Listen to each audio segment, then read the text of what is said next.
નમસ્કાર, good morning વિદ્યાર્થી મિત્રો. આમ તો શુભ સવાર કહી શકાય. લગભગ ઘણા સમયથી તમે અભ્યાસ કરો છો અને જે આપણે ગયા અર્થશાસ્ત્રના પાઠની અંદર, જે ઇકોનોમિક્સના પાઠની અંદર જે 19મા પાઠનો અભ્યાસ કર્યો, જેની અંદર પ્રકરણનું નામ હતું માનવ વિકાસ. અત્યારે ખાલી શબ્દ જ બદલાણો છે. ઈ માનવ વિકાસ હતું અને આ આર્થિક વિકાસ છે. તમને એમ થશે હેસરા શબ્દ જ ભણવાના છે, પણ આ જે શબ્દ છે ને એના પર ઘણા બધા અર્થશાસ્ત્રીઓ થયા, જેણે ફિલોસોફર ઓફ ડોક્ટર, જે પીએચડી કહેવાના, આજે ભારતના જે ભૂતપૂર્વ વડાપ્રધાન, બધા નામ જાણતા હશો, ડોક્ટર મનમોહન સિંહ, એ પોતે પણ આ આર્થિક વિકાસના શબ્દથી પારંગત થયા અને દેશના વડાપ્રધાન બન્યા. કેટલાને વડાપ્રધાન થવા અમે એવું કરો જોઈએ? મને નહીં દેખાય, પણ તમે તમારી આત્મા છે પોતાની જાતને પૂછજો કે જે વ્યક્તિઓને વડાપ્રધાન થવું હોય એને આ શબ્દ ભણવો એ ખૂબ જ જરૂરી થઈ પડે છે. તો વાત કરીએ આર્થિક વિકાસ. બહુ જ સરસ અને સુંદર પ્રકરણો છે ધોરણ 10 ની અંદર. ધોરણ 9 માં તો તમે અંગ્રેજો આવ્યા અને જ્ઞાન આમ કર્યું તેમ કર્યું બધું કરી રાખ્યું, પણ 10મા ધોરણની અંદર તમે પાઠની શરૂઆતથી તમે જો એકદમ સરસ અને જાણવા લાયક, તમને રસ પડે, કંટાળો નહીં આવે ભણવાનો, પણ રસ પડે એવા પાઠ છે. અને આપણે પાઠની શરૂઆતથી પ્રાસ્તાવિકતાથી જોઈએ તો શરૂઆત કરીએ પાઠની. તો આજે કેટલા લોકો સવારે જાગ્યા? બધા જાગ્યા જશો ને? તો તે વિડિયો જોતા હશે, તો કઈ જોવાય નહીં. તો દરેક બાળકો જાગ્યા હશે. એમ બાળકો ખાલી જાગ્યા નથી, યુવાનો જાગ્યા હશે, પ્રૌઢો જાગ્યા હશે, વડીલો જાગ્યા હશે અને વૃદ્ધો પણ જાગ્યા હશે. બધા જાગ્યા હશે. હવે દરેક વ્યક્તિ સવારે જાગે છે. પ્રત્યેક વ્યક્તિની સવાર અલગ અલગ હોય છે. કોક સીધું સવારમાં જાગે, સીધો જમવા બેસી જાય, બ્રશ ન કરે, અમુક તો નાવાય ન જાય. એટલે દરેક વ્યક્તિની સવાર અલગ અલગ હોય છે. હું આ તમને ખાલી નાવાની કે બ્રશ કરવાની વાત નથી કરતો. સવારમાં જાગે છે. આપણે સવારે જાગીએ શું કામ? કોઈ કાર્ય કરવા માટે. સ્વામી વિવેકાનંદનું સરસ મજાનું વાક્ય, ઉઠો જાગો અને ધ્યેય પ્રાપ્તિ સુધી મંડ્યા રહો. સરસ મજાનું વાક્ય સ્વામી વિવેકાનંદનું, બહુ જ ગમે મને. તો પ્રત્યેક વ્યક્તિની સવાર છે એ અલગ અલગ હોય છે. બધા વ્યક્તિની સવાર એ એક સરખી નથી હોતી. કોઈ ખાવા માટે જીવે છે, તો કોઈ જીવવા માટે ખાય છે. કોઈ ખાવા માટે જીવે છે, અમુકનો જન્મ જ થયો હોય ખાવા માટે. ખાઈને તો પડ્યું જ રહેવું, એ ઊભું થવાય કે કોઈ આળા છે. હા, તો આવા બધા હોય. તો દરેક વ્યક્તિની સવાર એ અલગ અલગ હોય છે. કોઈ જીવન જીવવા માટે જાગે છે, કોઈ જીવન જીવવા માટે જાગે છે, અને કોઈ જીવનને ચલાવવા માટે જાગે છે. મારા વાતના આ શબ્દ સાથે સમજજો તમે. કોઈ જીવન જીવવા માટે જાગે છે અને કોઈ જીવન ચલાવવા માટે જાગે છે. ઈ જીવન ચલાવવા વાળા કોણ? તો કે ઈ ગરીબો. જે પૈસાવાળા લોકો છે, ઈ જે મોજ શોખની જે ભૌતિક સુખાકારી, અમુકને પૈસો હોય, અઢળક પૈસો, એને વિચારવું પડે ક્યાં વાપરવાના, આપણે જેવા ગોતવો પડે કયા ખિસ્સા પૈસા છે. તો દરેક વ્યક્તિની જે સવાર એ અલગ અલગ હોય. હવે પૈસાવાળા તો મોજ શોખની વસ્તુઓ છે, એ આરામ કરે, વૈભવી જીવન જીવે, સુખ સગવડતા વાળો જીવન જીવે. પણ ગરીબો માટે એ ભૌતિક સુખ સુવિધા, આરામ, મોજ શોખ, આ જલસા, આ બધું એને ખાલી વિચારવાનું છે. હા, પૈસાવાળા છે પ્લેનમાં બેસે, સારી સારી ગાડીઓ લઈ આવે, પણ આપણી જેવા મધ્યમ વર્ગને વિચારશું આપણે પ્લેનમાં ક્યારે બેસશું? નકરી કલ્પના જ કરવાની. ગાડી ક્યારે આવશે? આ તો રિક્ષા સિવાય કઈ મળતું ન હોય. કહેવાનો મારો મતલબ અહીંયા કોઈને નીચા દેખાડવાનો કે કોઈની જે પરિસ્થિતિ છે ને દ્વેષ પહોંચાડવાનો નથી, પણ આ પરિસ્થિતિ કેમ ઉદ્ભવી, કઈ રીતે ઉદ્ભવી ને આવા તમારા બધા મનોની અંદર પ્રશ્ન થતો હશે. એસર આપણે ધીરુભાઈ અંબાણી ઘરે ઉત્પન્ન થયા હોત તો કેવું હાલું? ધીરુભાઈ અંબાણીને ઘરે આવ્યો તો કેવું હાલું? એલા ભાઈ, ધીરુભાઈ અંબાણીને એટલી ઉપાધિ છે અને આપણે એટલી ઉપાધિ છે. જેને જેવડો વહીવટ એને આવડી ઉપાધિ. પણ યાદ રાખજો કે ભગવાને આ છત નીચે આપણને જે સુવાનો મોકો આપ્યો, સરસ મજાનો ફોન આપ્યો ભણવા માટે ને, એ જ આપણા માટે સૌથી જીવનની સુખાકારી કહી શકાય. એનાથી વિશેષ બીજું કઈ હોઈ ન શકે. પણ પાઠની અંદર ભણવું છે ત્યારે તે ખરેખર ગરીબો માટે આવી પરિસ્થિતિનું નિર્માણ કેમ થયું, કેમ ગરીબો માટે આવી પરિસ્થિતિ એ બની, આવા તમામ તમારા પ્રશ્નો છે એ ઘણા બધા મનની અંદર તમારા પ્રશ્નો ઉદ્ભવતા હશે. આ સ્વાભાવિક છે, ઉત્પન્ન થવા જોઈએ. તો આવા જે પ્રશ્ન ઉદ્ભવ થાય, આવી પરિસ્થિતિ કેમ ઉદ્ભવી હશે, એના વિશે આપણે અભ્યાસ કરીએ ને તો ઈ એટલે આર્થિક વિકાસ. ઈ એટલે આર્થિક વિકાસ. જોઈએ આપણે આજના આધુનિક યુગની અંદર પ્રત્યેક દેશ વિકાસ માટે પ્રયત્નો કરે છે, પરંતુ વિકાસ એ માત્ર આર્થિક જ નહીં પરંતુ અનેક પાસા ધરાવતી એ સામાજિક પરિવર્તનની શું છે, પ્રક્રિયા છે. ફરીવાર આજે વિશ્વની અંદર મેં તમને 19મા પાઠમાં વાત કરી હતી, 3 પ્રકારના દેશો છે. એક વિકસિત, બીજું વિકાસશીલ અને ત્રીજું અલ્પવિકસિત. શું? વિકસિત, વિકાસશીલ અને અલ્પવિકસિત. વિકસિત દેશો કોને કહેવાય? કે જે લોકો વિકાસ કરી ગયા છે, જે દેશની અંદર સંપૂર્ણ વિકાસ થઈ ગયો છે, આને શું કહેવાય? વિકસિત દેશો. વિકાસશીલ દેશો જે વિકાસ માટે પ્રયત્ન કરે, શીલ એટલે પ્રયત્નશીલ છે, તો આને વિકાસશીલ દેશો કહેવાય. અને અલ્પવિકસિત દેશો કે જે વિકાસ ઓછો કરી રહ્યા છે અથવા વિકાસ નહીવત છે, નજીવન છે, તો આ અલ્પવિકસિત. પણ શું આવું બની શકે? આપણે ગાડી હાંકતા હોય કોઈ સ્થિર રહે, હાલે ઊભી રાખો ત્રીએ, પણ હાલતી હોય અને ચાલુ ગાડીએ તમે એને બ્રેક મારો તો શું થાય? ઠેકડો પડી જાય. એટલે કોઈ પણ રાષ્ટ્ર ક્યારે સ્થિર વિકાસ હોતો નથી, થોડો ઘણો વિકાસ એ થાય છે. એટલે હાલના નવા જમાના પ્રમાણે આ જે અલ્પવિકસિત શબ્દ છે પૂર્ણ થઈ ગયો. માત્ર 2 જ શબ્દ, એક વિકસિત અને બીજો વિકાસશીલ. તો આજના આધુનિક યુગની અંદર પ્રત્યેક દેશ વિકાસ માટે પ્રયત્નો કરતા રહે છે. એટલે પરંતુ વિકાસ એ માત્ર આર્થિક ખાલી માત્ર પૈસા આવી ગયા એટલું પૂરતું નથી, પરંતુ એ અનેક પાસા, દરેક અલગ અલગ પાસા ધરાવતી એક સામાજિક પરિવર્તનની શું છે, પ્રક્રિયા છે. વિકાસ એ માત્ર આર્થિક નહીં પરંતુ અલગ અલગ પાસા ધરાવતી એક સામાજિક પરિવર્તનની પ્રક્રિયા છે. આર્થિક વિકાસ એ કોઈ પણ દેશની રાષ્ટ્રીય આવકમાં થતો સતત વધારો દર્શાવે છે. એટલે શું કીધું કે રાષ્ટ્રીય આવક એ મતલબ આર્થિક વિકાસ એ કોઈ પણ દેશની એ રાષ્ટ્રીય આવકમાં થતો સતત વધારો દર્શાવે છે. એટલે કીધું કે માત્ર આર્થિક વિકાસ દ્વારા જ એ ખાલી વિકાસ થઈ શકે એવું નહીં, પણ સાથે સાથે સામાજિક પરિવર્તન પણ થવું જોઈએ. એટલે આર્થિક વિકાસ શું કહેવા માંગે છે? આર્થિક વિકાસ શું કહેવા માંગે છે? તો મુદ્દા નંબર 1 શું? તો કે દેશની રાષ્ટ્રીય આવકમાં સતત થતો વધારો. નંબર 2 દેશની માથાદીઠ આવકમાં થતો સતત વધારો. અને ત્રીજું લોકોના જીવન ધોરણમાં થતો સુધારો એટલે આર્થિક વિકાસ. શું?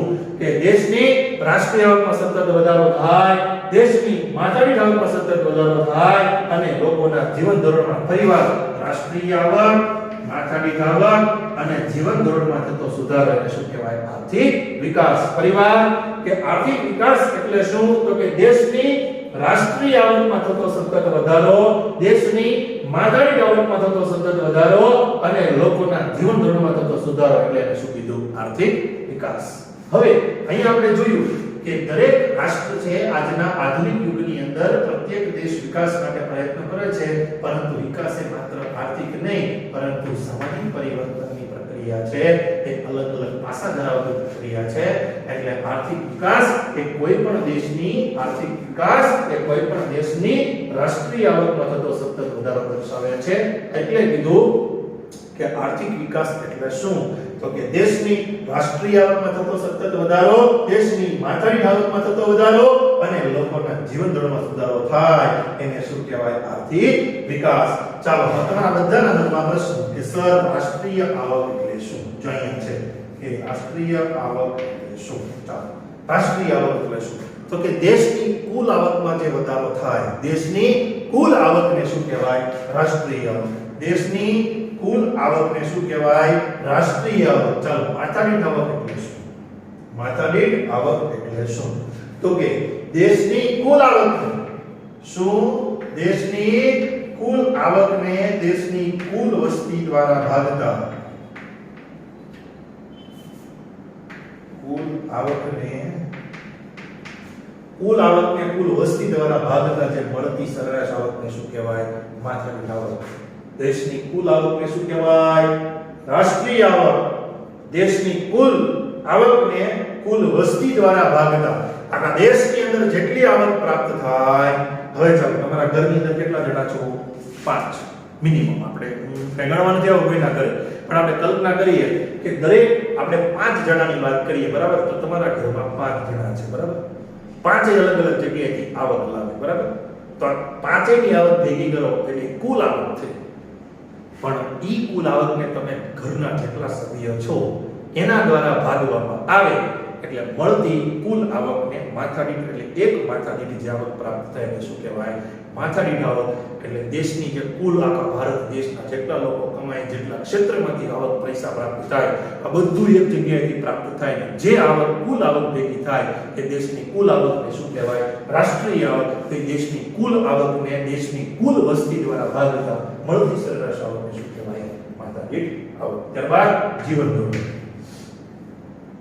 જીવન ધોરણ એટલે શું? તો કે દરેક વ્યક્તિને પ્રત્યેક વર્ષ દરમિયાન અનાજ, કપડા, શિક્ષણ, ત્યાર પછી આરોગ્ય, વાહન વ્યવહાર અને રહેઠાણ. અનાજ, કપડા, શિક્ષણ, આરોગ્ય, વાહન વ્યવહાર અને રહેઠાણ.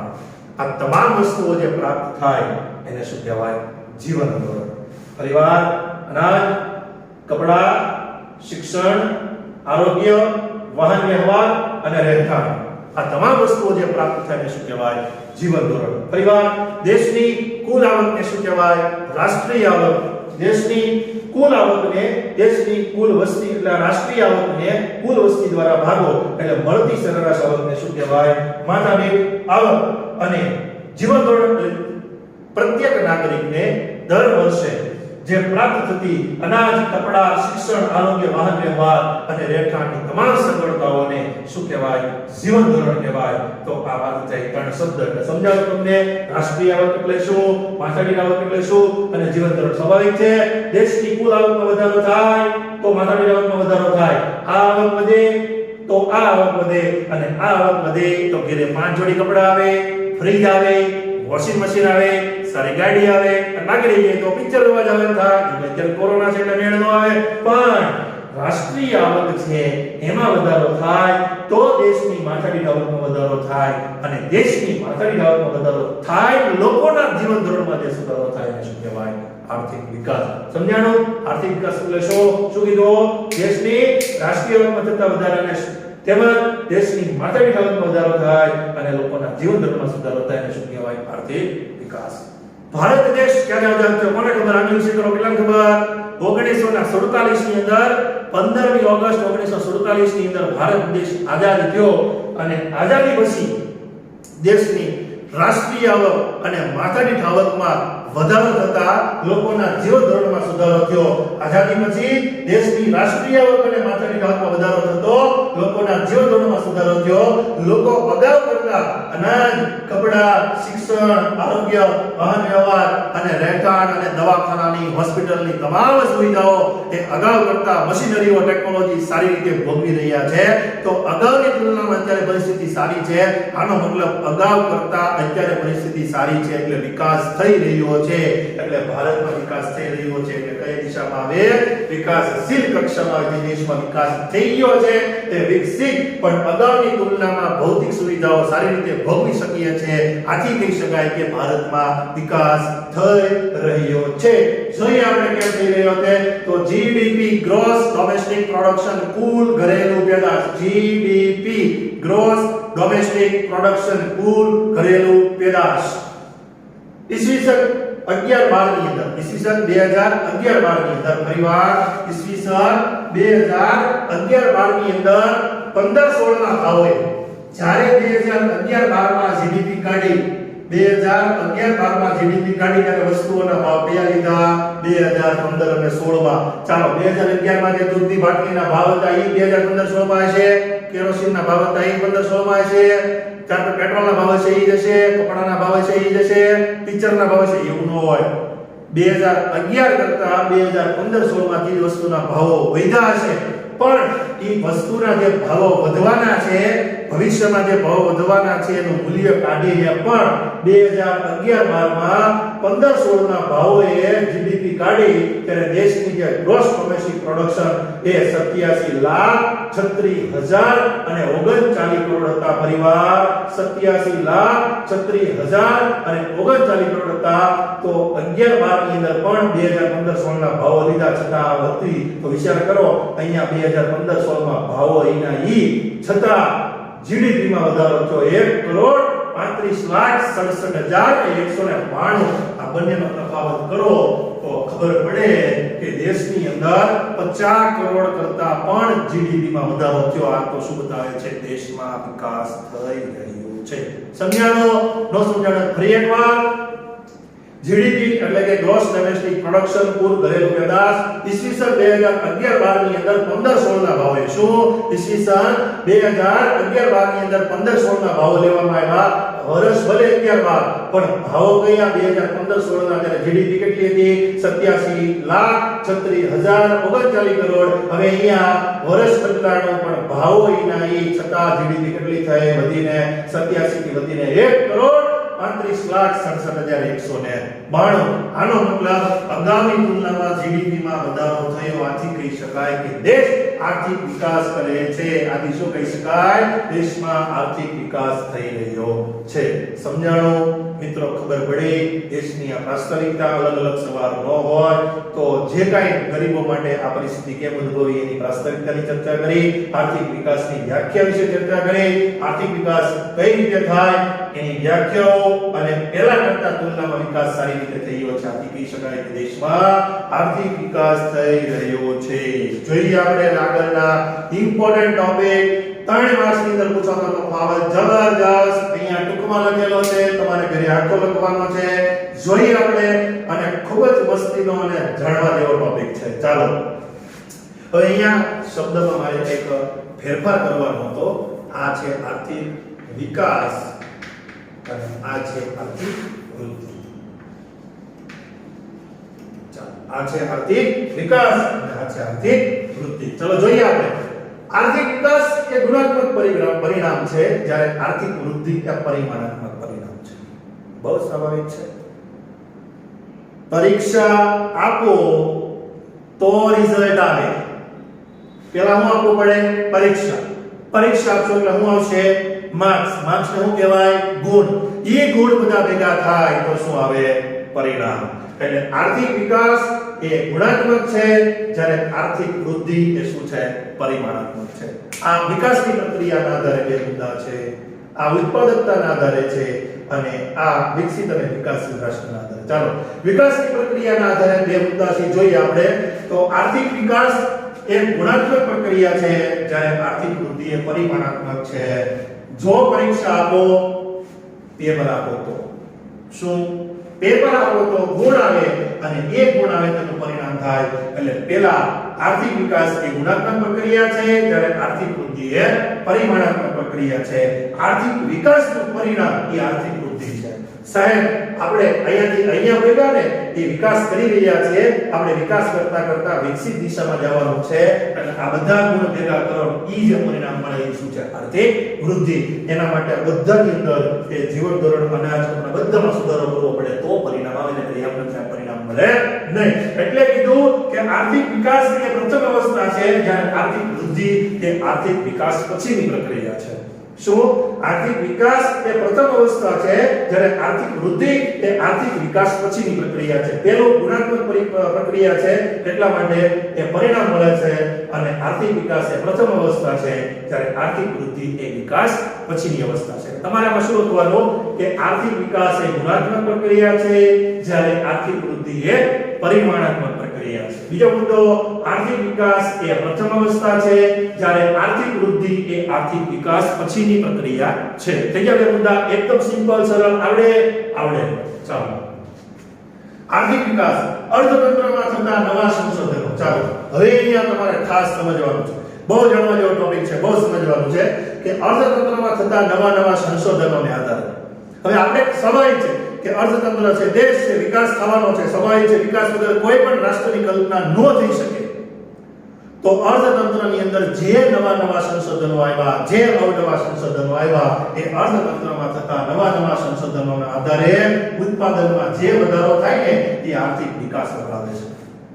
અર્થતંત્રની અંદર જે ચાલો કેવા સુધારા, ઉદાહરણ તરીકે ઘઉં અને ડાંગર જેવા પાકની અંદર નવા બિયારણોની શોધ થતા ઉત્પાદનમાં ઘણો બધો વધારો થયો ને એ બાબત શું છે? આર્થિક વિકાસ.